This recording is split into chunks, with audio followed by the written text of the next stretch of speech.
हे दोस्तों, स्वागत है आप सभी का डियर चैनल में। आज हम करेंगे the most important topic of C sharp advance. Playlist का बहुत इंपॉर्टेंट टॉपिक है, वो है हमारा लिंक क्यू। लिंक क्यू होता क्या है? बहुत लोगों के मन में बहुत सारा सवाल है।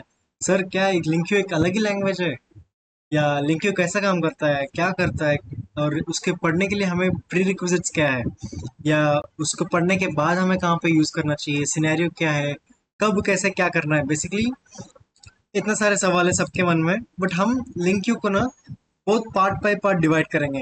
स्टार्टिंग लिंक क्यू पढ़ने के लिए, पढ़ने से पहले क्या करना चाहिए, लिंक क्यू को पढ़ना कैसे है और यूज कैसे करना है, वो सब चीज़ हम इस वीडियो में देखेंगे। बट गाइस, मैं बोल रहा हूँ कि लिंक क्यू जो वीडियो है ना, मैं सोच रहा था कि 6-7 पार्ट्स में डिवाइड करूंगा।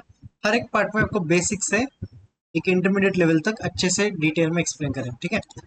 आज हम देखेंगे कि पहला, आई एन्यूरेबल क्या होता है। लिंक क्यू मैं बताऊंगा लिंक क्यू क्या होता है, उससे पहले हम पढ़ेंगे आई एन्यूरेबल क्या होता है, ठीक है। बट वैसे आपको एक ऊपर से एक ओवरव्यू चाहिए ना।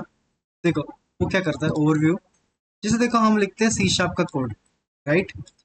सी शार्प का कोड हम लिखते हैं। अब अगर मान लो मुझे डेटाबेस के साथ कम्युनिकेट करना है, तो मुझे कौन सा लैंग्वेज आना चाहिए? मुझे एक एसक्यूएल आना चाहिए। अगर मैं टेबल स्ट्रक्चर्ड डेटाबेस अगर यूज कर रहा हूँ, तो मुझे एसक्यूएल तो आना ही चाहिए। तो एसक्यूएल आना चाहिए, राइट। अगर व्हाट इफ आपको एसक्यूएल उतने अच्छे से नहीं आता, बट आपको सी शार्प बहुत अच्छे तरीके से आता है, वहां पे हमारा काम आएगा लिंक क्यू, जहाँ पे हम सीधा डेटाबेस के साथ बात नहीं करेंगे। हम लिखेंगे सिंपल सी शार्प का ही कोड लिखेंगे।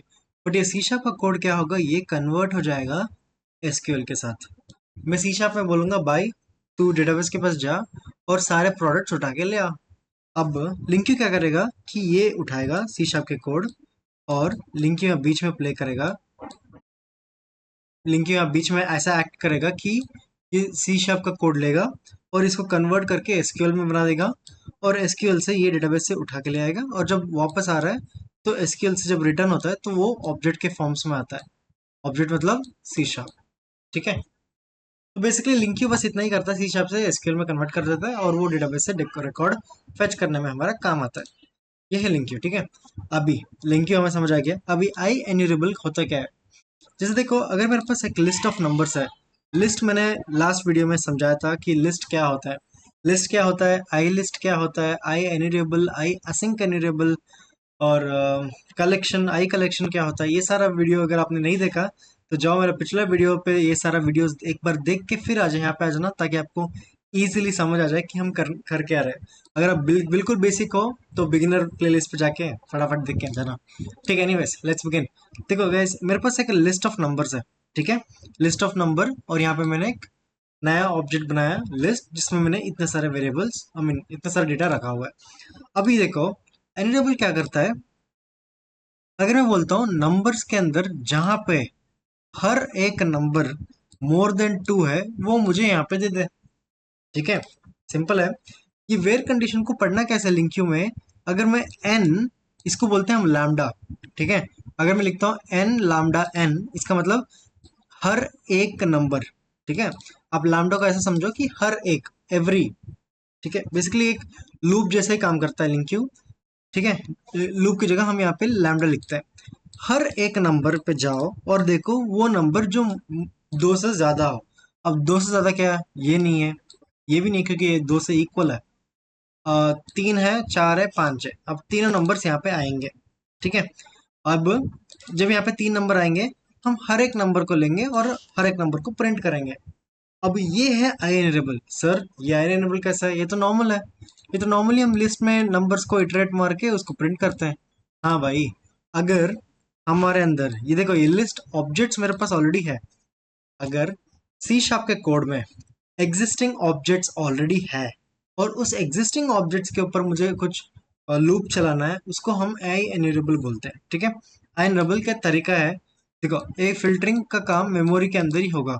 ये जितना भी ये फिल्टरिंग कर रहा है ना, ये डॉट नेट का ही जो मेमोरी है उसके अंदर काम आता है। जब आप यहाँ पे लिंक क्यू यहाँ पे रन करते हो ना, इस बटन पे, जब भी इस बटन पे क्लिक करोगे, तो जब रन होगा, तो डॉट नेट का रन टाइम वही मेमोरी, रैम एंड रोम वही कंज्यूम करेगा इसको रन करने के लिए। वही होता है आइनरेबल, ठीक है। सिंपल है। मेरे पास एग्जिस्टिंग ऑब्जेक्ट्स है, उस एग्जिस्टिंग ऑब्जेक्ट्स में फिल्टर लगाना या लूप लगाना, कुछ भी करना, ये run time dot net run time पे काम आएगा, और इसलिए मैं इसको आई वेरिएबल की कैटेगरी में रख रहा हूँ। ठीक है। नेक्स्ट है आई वेरिएबल। सर जब हमारे पास आई वेरिएबल ऑलरेडी है, आई वेरिएबल का मैं क्या करूंगा? ठीक है, अब देखो, ये मेरा डॉट नेट है, राइट? डॉट नेट मेरा एग्जिस्टिंग रिसोर्स है, मतलब एग्जिस्टिंग, ये पूरा स्क्रीन मेरा डॉट नेट है। अब मुझे डॉट नेट के अंदर ही फिल्टरिंग और लूपिंग ये सब मारना है, तो मैं आई वेरिएबल यूज करूंगा। बट अगर मैं चाहता हूँ भाई मेरा डॉट नेट के मेमोरी इसमें कंज्यूम ना हो, कोई और रिसोर्स जैसे डेटाबेस हो गया या कुछ और क्लाउड हो गया, कहीं पे भी मैं चाहता हूँ मेरा डेटाबेस कहीं और रिसोर्स पे जाके वहां पे उसका मेमोरी यूज करे, और वहां पे डेटा फिल्टर होके और फिर वापस आ जाए, तो मैं यूज करूंगा आई वेरिएबल। देखो यहाँ पे डीबी कंटेक्स्ट में इसलिए एरर आ रहा है क्योंकि यहाँ पे मैंने डेटाबेस को कॉन्फ़िगर नहीं किया। सिंस ये एक थियरी, मतलब एक प्रैक्टिकल आपको कॉन्सेप्ट समझाना है, इसलिए मैंने यहाँ पे कॉन्फ़िगर नहीं किया। बट आगे मैंने हर एक वीडियो पे मैं कॉन्फ़िगरेशन आपको सिखाऊंगा कि कंसोल एप्लीकेशन या वेब एपीआई में हम डेटाबेस को कनेक्ट कैसे कर सकते हैं। वो आगे का वीडियो है, अभी आपको सिर्फ समझना है कॉन्सेप्ट को। ठीक है, फोकस ओनली ऑन फंडामेंटल्स अभी फिलहाल के लिए। हम क्या कर रहे थे? हाँ, तो अगर मैं बोलता हूँ भाई तू डेटाबेस के अंदर जा, यूजर का टेबल के पास जा, देखो इसको पढ़ते ऐसे ही, ठीक है, जैसे मैं अभी बोल रहा हूँ। अब अगर आप ऐसे ही पढ़ोगे ना, आप कभी भूलोगे नहीं सब। डेटाबेस के अंदर जाओ, उसके अंदर एक टेबल है, टेबल के पास जाओ, टेबल में ढूंढो जहाँ पे हर एक यूजर, ठीक है, लैम्डा मतलब हर एक, जहाँ पे हर एक यूजर की एज मोर देन 18 हो, उन यूजर्स को लाओ और यहाँ पे रख दो। और वहां पे देखो इतना जो काम है, ये कौन सा मेमोरी यूजर है? सिंस ये आई वेरिएबल है। सर आई वेरिएबल आपको कैसे पता आई वेरिएबल है? ये तो आई इनरेबल भी हो सकता है। मेरे भाई मैंने यही समझाया कि अगर ऑब्जेक्ट्स देखो यार, न्यू लिस्ट का मतलब ऑब्जेक्ट ही होता है। यहाँ पे ऑब्जेक्ट ऑलरेडी बना हुआ है, जहाँ पे न्यू लिखते हैं ना वो ऑब्जेक्ट बन जाता है। ऑब्जेक्ट ऑलरेडी है, object with fine numbers already है यहाँ पे। ठीक है, बट यहाँ पे कोई ऑब्जेक्ट नहीं है। डीबी कंटेक्स्ट हम बस बोल रहे डेटाबेस को भाई तू डेटाबेस इसके पास जा और ये लेके आ। बेसिकली हम कोई ऑब्जेक्ट नहीं बना रहे, कोई नो ऑब्जेक्ट येट। ठीक है, क्योंकि हमने न्यू कीवर्ड यूज ही नहीं किया। जहाँ यूज न्यू कीवर्ड नहीं यूज कर रहे और हम डेटाबेस को रेफर कर रहे हैं। डेटाबेस क्या है? एक एक्सटर्नल है, हम कहीं और रेफर कर रहे हैं, राइट?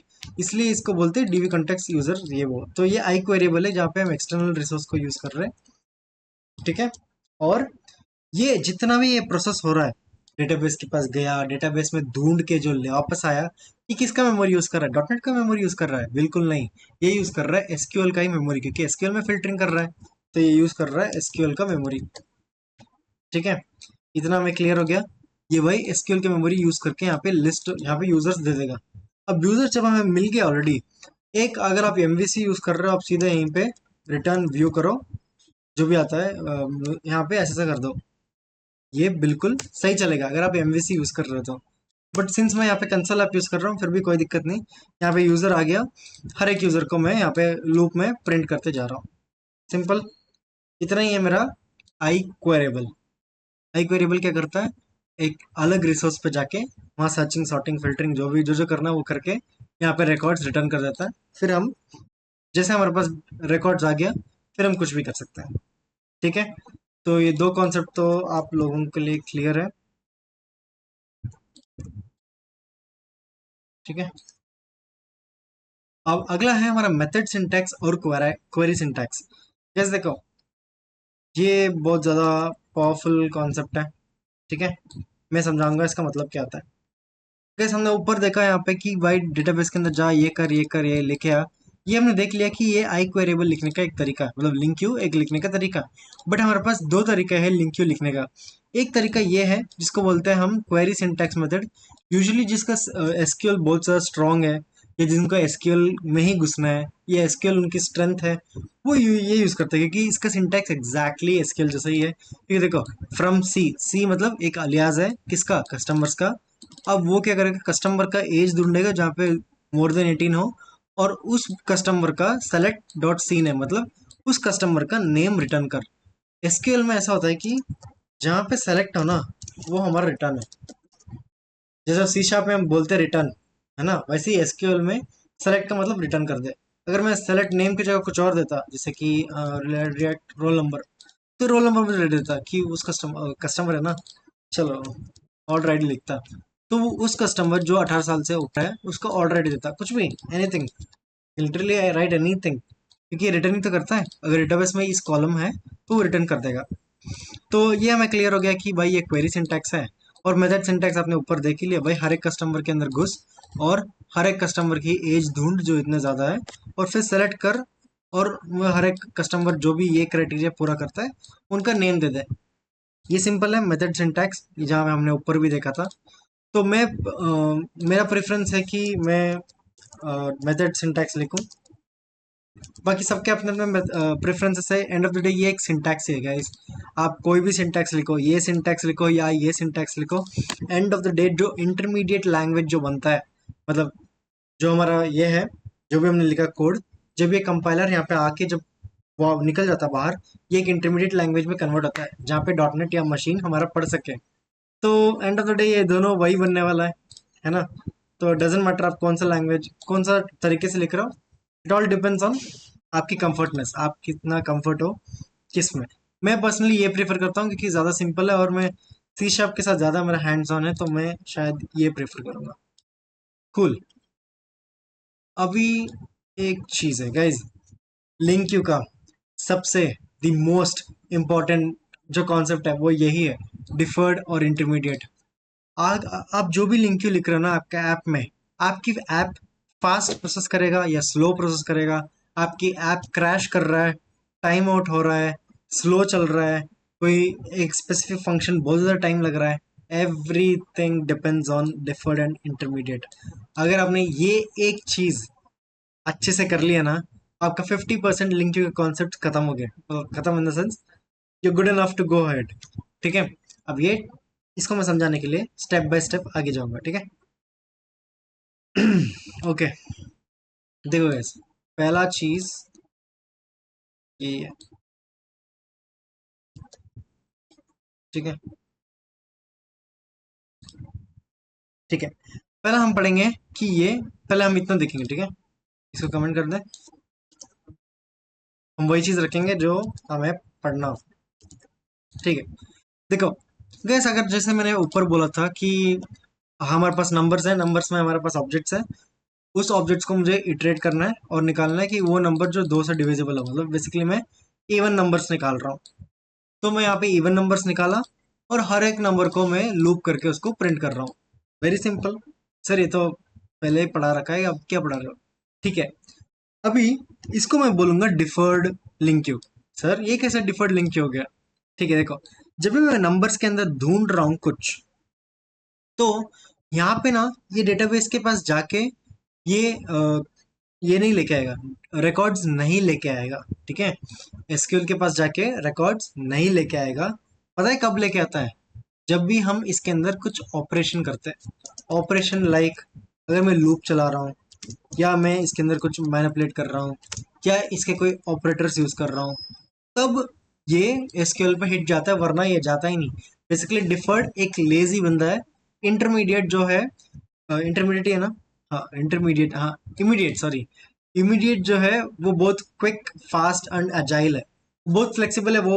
जैसे आप डिफर्ड को बुलाओगे वो बहुत आलसी है, आपको धक्के से भेजना पड़ेगा तब वो काम कर लेगा। काम तो दोनों करता है, बस एक ही डिफरेंस है कि कौन कैसे काम करता है। और इमीडिएट क्या करता है, जैसे आप बुलाते ही वो जाएगा डेटाबेस के पास और रिकॉर्ड्स लेके आ जाएगा।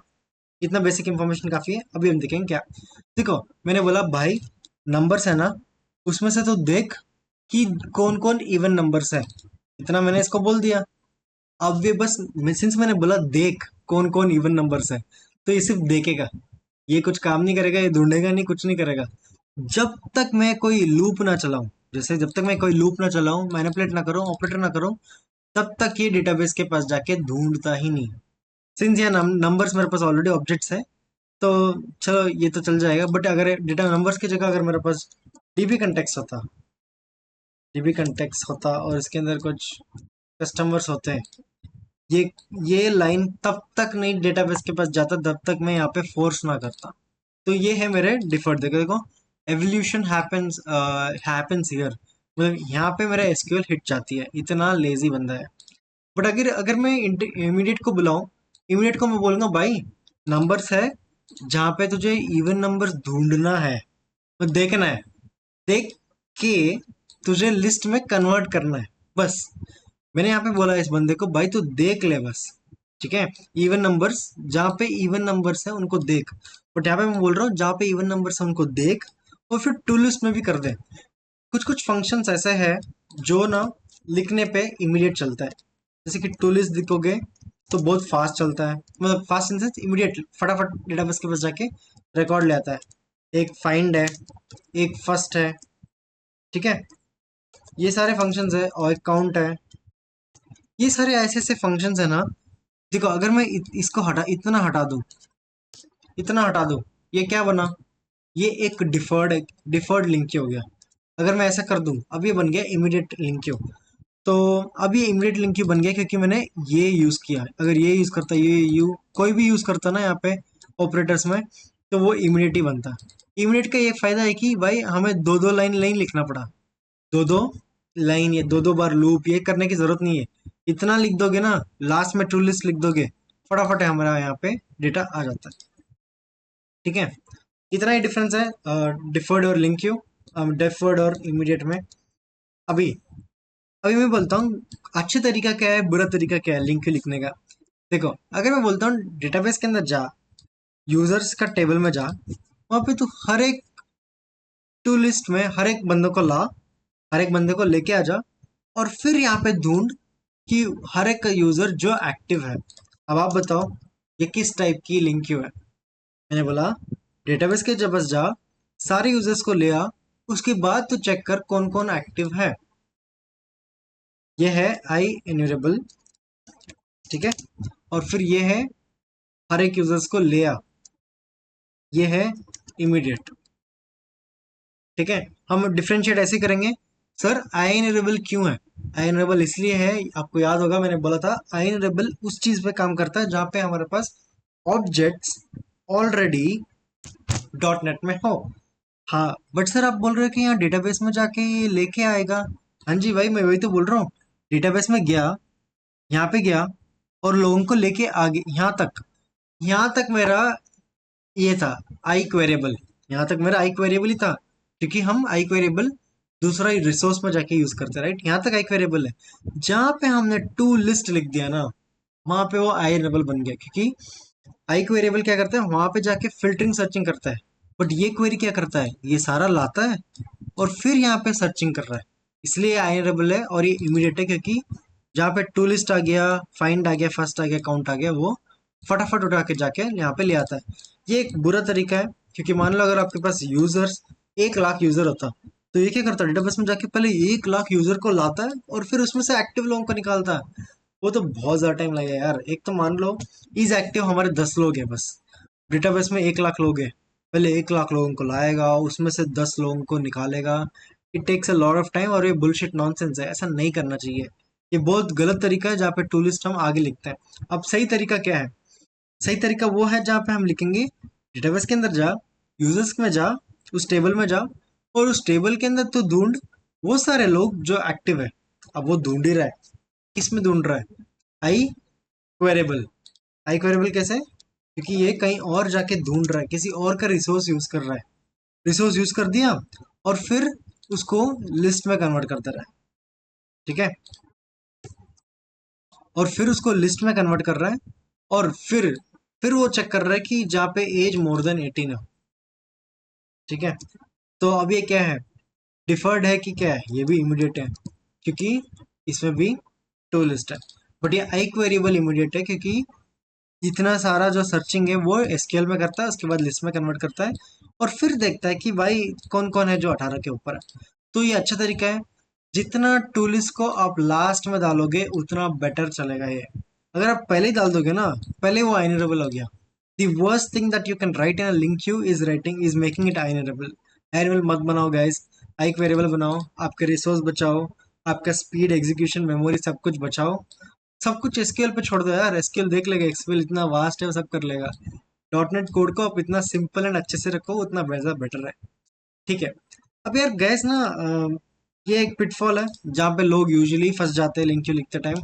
उन आपने देखा होगा लिंक क्यू बहुत लोग लिखता है, वेरी सिंपल, वेरी इजी सब लिखते हैं, बट सब अच्छे लिंक क्यू नहीं लिखते हैं, ठीक है, क्योंकि लिंक क्यू को देखो, लिंक क्यू एक सी शार्प है, सी शार्प को एसक्यूएल में कन्वर्ट करके जाना पड़ता है इस डेटाबेस के पास।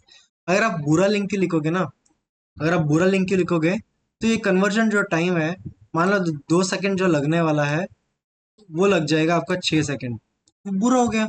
वो जो 2 सेकंड लगने वाला है, कभी कभी 10 सेकंड भी लग जाएगा, और बुरा है। अगर आप अच्छा कोड लिखोगे ना, जो बेसिकली जो 2 सेकंड लगने वाला है, वो 2 ही सेकंड लगेगा, वो अच्छा कोड है। जो 2 सेकंड लगने वाला था, वो आपका 1.5 सेकंड में हो गया, बहुत अच्छा कोड है। जो 2 सेकंड में होने वाला, अगर वो 1 सेकंड में हो गया, फिर तो बहुत ही अच्छा आपने लिंक क्यों लिखा। ये हमें ना इस कैटेगरी में आना है। डी डॉट नेट का सब्सक्राइबर हो तो इस कैटेगरी में आना है। अब इस कैटेगरी आने के लिए आपको कुछ कुछ चीजें जो लिंक के ध्यान में रखना पड़ेगा।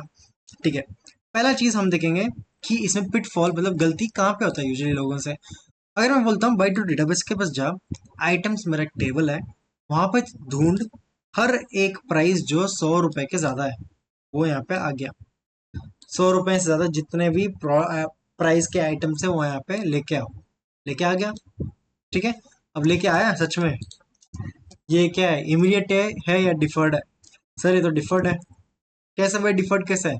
क्योंकि यहाँ पे टू लिस्ट फाइंड ये वो कुछ भी नहीं है। मतलब ये एक आलसी लिंक की क्वेरी है, जहाँ पे डेटाबेस के पास गया ही नहीं। क्यों नहीं गया? ये जब तक नहीं जाएगा जब तक हम कुछ लूप मैनिपुलेटिव ऑपरेटर्स यूज नहीं करते हैं। ठीक है, मान ले नहीं गया है। अब अभी मैं करूंगा भाई एसक्यूएल डॉट काउंट। ठीक है, ये क्या है? एक ऑपरेटर है, ऑपरेटर या फंक्शन ही मान लो। जैसे मैं फंक्शन को बुलाया, यहाँ पे मेरी एक एसक्यूएल हिट जाएगी, डेटाबेस के पास हिट गई, और देखेगा कि कौन कौन बंदे हैं जो 100 रुपए से ज्यादा है, और उनका काउंट निकाल के दे दे। पहला हिट एसक्यूएल के पास जाके आ गया। बोलेगा ठीक है कोई बात नहीं, एक ही तो हिट हुआ। अब मैं बोल रहा हूँ भाई, जितने भी ये आइटम्स आया, हर एक को लूप करना, हर एक को लूप करके प्रिंट करना। अब दोबारा देखेगा, यार तूने ऑपरेटर चलाया, मैंने हिट मार के आ गया, अब तू लूप बोल रहा है, लूप के लिए भी मुझे हिट मारना पड़ेगा। दोबारा एसक्यूएल हिट जाएगा। अब मान लो ये क्यू के अंदर 10 आइटम है, अब 10 आइटम को लूप करना है, मतलब 10 बार हिट जाएगा एसक्यूएल के पास। ठीक है, लूप मारो तो भी हिट जाएगा, मैनिपुलेट करो तो भी हिट जाएगा, ऑपरेटर भी करो तो भी हिट जाएगा। यही है एक बिगेस्ट डाउनफॉल या पिटफॉल जो लोग करते हैं अक्सर। अगर आप डिफर्ड लिख रहे हो ना, अगर आप एक एक चीज लूप ऑपरेटर अलग अलग चीज कर रहे हो ना, बार बार स्केल पे हिट जाएगा, रिसोर्स कंज्यूम होगा, आपका ऐप क्रैश करेगा, आपका ऐप स्लो हो जाएगा। इसलिए ये तरीका मत करो। ठीक है, अगर आपको ये तरीका करना ही है जहाँ पे इसको कैश करना है और फिर आपको ये चीजें चलाना है, तो इट्स ऑलवेज बेटर कि आप इमीडिएट यूज करो। ठीक है, इमीडिएट, इमीडिएट यूज करो, it's always the best. Immediate use करना, it is also called as materialising. Materialise बोलते हैं, मेटीरियलाइज मतलब कैश कर ले। जैसे देखो, जैसे क्यू आया यहाँ पे, मैं बोला ना कि वो सारे आइटम्स ले आओ जो 100 रुपए से ऊपर है। अगर मैं इस क्यू के वो रिप्लेस कर दूं, ठीक है, देखो ये जो 100 रुपये ज्यादा है, उसको जो टू लिस्ट कर दे। ठीक है, अगर या तो मैं ये कर दूं या तो मैं क्यू ही रख देता हूँ, क्योंकि क्यू क्वेरी में ये सारा सेफ्डी है, चलो क्यू ही ठीक है। अगर मैं बोलता हूँ क्यू डॉट टू लिस्ट, ठीक है, जैसा आपने टू लिस्ट किया वो इमीडिएट हो गया, तो डेटाबेस में लाके यहाँ पे सेव कर दिया। ठीक है, मान ले 100 प्रोडक्ट है, 100 आइटम्स इसने ऑलरेडी डेटाबेस के पास फटाक करके जाके यहाँ पे लेके आया। सर फटाक करके मतलब क्या मतलब है? कि जैसे आप टू लिस्ट लिख देते हो, जैसे यहाँ पे ऐसा कंप्लीट कर दिया, क्या जाके ले आएगा? नहीं, कंपाइल टाइम पे ये क्वेरीज लिंक यूज नहीं चलता है, ये रन टाइम पे चलता है। जब भी मेरा कंपाइलर यहाँ पे आएगी ना, कंपाइलर इस लाइन पे जब पहुंचेगी, तब ये तुरंत डेटाबेस के पास जाके यहाँ पे डेटा लेके आता है। जैसे अभी हमारे पास डेटा आ गया, आप कुछ भी कर लो यार, इस लिस्ट वन का आप काउंट निकालो। ठीक है, लिस्ट वन का आप कुछ भी निकालो, लिस्ट वन डॉट जो भी आया, एवरेज आया, कुछ भी आया, कुछ भी निकाल दो। बेसिकली एनी ऑपरेशन आप कर सकते हो जब आपके पास कैश आ जाता तो। अब ये बोलेगे सर इसका मतलब यही है कि immediate is always better than deferred. बिल्कुल भी नहीं।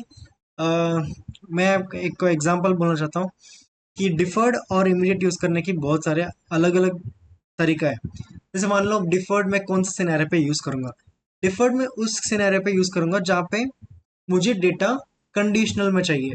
कि जैसे मान ले मैं फ्लाइट बुक कर रहा हूँ, भाई मुझे चाहिए ये दिन का, ये टाइम का, मेरा बजट है 10,000, ऐसे जब मैं कंडीशनल चीजें बनता हूँ, जब मुझे क्वेरी बिल्ड करना है, ये है, ये है, ये है, जब दो तीन क्वेरी बिल्ड करके एक ही बार मुझे डेटाबेस के पास हिट जाना है और फिर डेटा लेके आना है। जैसे मैं बोलता हूँ, जैसे यार रुको, आपको ना सीधा दिखाता हूँ, बोलता हूँ बुक फ्लाइट, ठीक है, यहाँ पे जाते हैं। ठीक है, ये मुझे मान लो मुंबई टू दिल्ली दे दिया, ये सितंबर। अगर देखो यहाँ पे ना फिल्टर लग गया ऑलरेडी, दिल्ली है, मुंबई है, ये डेट है, ये डेट है, ये डेट है, ये डेट है, ये सारा इंफॉर्मेशन मुझे आ गया। अब मैं एक ही बार सर्च करता हूँ, ठीक है, एक ही बार सर्च हुआ और मुझे ये सारा डेटा आया। क्या मैं बार बार सर्च मारूंगा इसी को? यूजुअली ऐसा नहीं होता कि बंदा बार बार टक टक टक टक टक एक ही चीज को मारे, नहीं मारेगा, क्योंकि इसको एक बार यहाँ पे डेटा आ गया। अब मुझे इससे क्या करना है, इस डेटा के साथ क्या करना है, इसका कुछ मैनिपुलेट करना है या इस पे लूप लगाना है, नहीं लगाना, कुछ भी नहीं करना मुझे। जैसे आपको ये डेटा आया, मैं इस डेटा पे जाऊंगा या व्यू प्राइस करके यहाँ पे आगे आगे बढ़ते जाऊंगा, ठीक है। I want only the data once, जहाँ पे मुझे डेटा सिर्फ एक बार चाहिए, आफ्टर फिल्टरिंग या बिल्डिंग क्वेरी, तब मैं यूज करूंगा डिफर्ड। ठीक है, जैसे अभी हमने देखा फ्लाइट, कि जहाँ पे मुझे हर एक फिल्टर धीरे धीरे मुझे डेटा चाहिए, बट एक बार चाहिए और अच्छे तरीके से चाहिए, वहां पे मैं डिफर्ड यूज करूंगा। अभी आप बोलोगे सर इमीडिएट कब यूज करूंगा? इमीडिएट तब यूज करूंगा मेरे भाई, जब मान लो मैंने फ्लिपकार्ट खोला, ठीक है, फ्लिपकार्ट खोला, अब मैं इसको क्लिक करता हूँ, देखो क्लिक करते ही विद इन फ्यू सेकेंड्स ही सारे डेटा आ जाएगा मेरे ऊपर, ठीक है। जैसे कैटेगरीज, प्रोडक्ट्स, ये वो, ठक ठक ठक, देखो बहुत कुछ आ गया यहाँ पे, ये आ गया, ये आ गया, फैशन आ गया, ये आ गया, बहुत कुछ आ गया मेरे पास। देखो इतना तो मैं चाहता भी नहीं हूँ, अगर मैं नहीं देखना चाहता हूँ साइकिल्स को, मैं तो बेडशीट खरीदने आया, बट साइकिल दिख रहा है ना यहाँ पे। तो डेटा अबंडेंस में पहले ही जो थ्रो करता है ना, वो इमीडिएट है, क्योंकि वो खुद ही इतना क्यूरियस होता है डेटा देने में, है ना। तो ये चीज़ है जहाँ पे इमीडिएट काम आता है और यहाँ पे डिफर्ड काम आता है। अब आप बताओ कि डिफर्ड और इमीडिएट हम और कौन सा सिचुएशन या कौन सा सिनेरियो पे हम यूज़ करेंगे। इतना ही था वीडियो आज का, जहाँ पे हमने आज देखा इतने सारे मेथड्स हमने कवर किया। अगर आपको इसकी कुछ डाउट है और आपने पहली बार ये टॉपिक्स पढ़ रहे हो, तो एक बार मैं बोलता हूँ, एक बार रिसर्च कर लो इसके बारे में, या कोई आर्टिकल या ब्लॉग पढ़ लो, अगर आपको ये वीडियो में इतना ज़्यादा क्लियर नहीं हुआ तो, क्योंकि सिंस ये आपका पहली बार है। बट नथिंग टू वरी, ये हमारा पहला लिंक की वीडियो है। सेकेंड लिंक की वीडियो में हम समझेंगे, आई गिव यू हिंट, हम क्या समझेंगे अगला वीडियो पर। गैस हमने देखा था ना, ये सी शार्प जो है, ये सी शार्प जो है, हमने ये देखा था कि ये जो सी शार्प है ये एसक्यूएल में कन्वर्ट होता है, और ये कन्वर्ट किसकी वजह से होता है? ये लिंक क्यू की वजह से होता है। और लिंक क्यू का बैकबोन कौन है? लिंक क्यू का जो बैकबोन है वो है एक्सप्रेशन ट्रीज, ठीक है। एक पावरफुल कॉन्सेप्ट है एक्सप्रेशन ट्रीज करके, एक्सप्रेशन ट्रीज, ठीक है। इसका जो बैकबोन यही है, इसके बिना ये कन्वर्जन इम्पॉसिबल है, ठीक है। इसलिए it's very important to understand कि एक्सप्रेशन ट्री होता क्या है, कैसा काम करता है। अगर एक्सप्रेशन ट्री ना होता तो हमें कितना स्ट्रगल फेस करना पड़ता। और लिंक क्यू का बैकबोन को क्यू बोलते हैं इसको, और एक्सप्रेशन ट्री अगर ना होता तो लिंक क्यू नहीं होता आज तक। तो ये होगा हमारा अगला वीडियो, जहाँ पे हम सीखेंगे एक्सप्रेशन ट्री क्या होता है। आज की वीडियो के लिए बस इतना ही था। चार टॉपिक्स हैं, अच्छे से पढ़ लो, और इसमें एक और टॉपिक भी था, पिटफॉल्स, ठीक है। पांच टॉपिक अच्छे से पढ़ लो, एंड देन अगले वीडियो तक इंतजार करना, तब तक पढ़ते रहना, कोड करते रहना, सीखते रहना। Good night, take care, bye.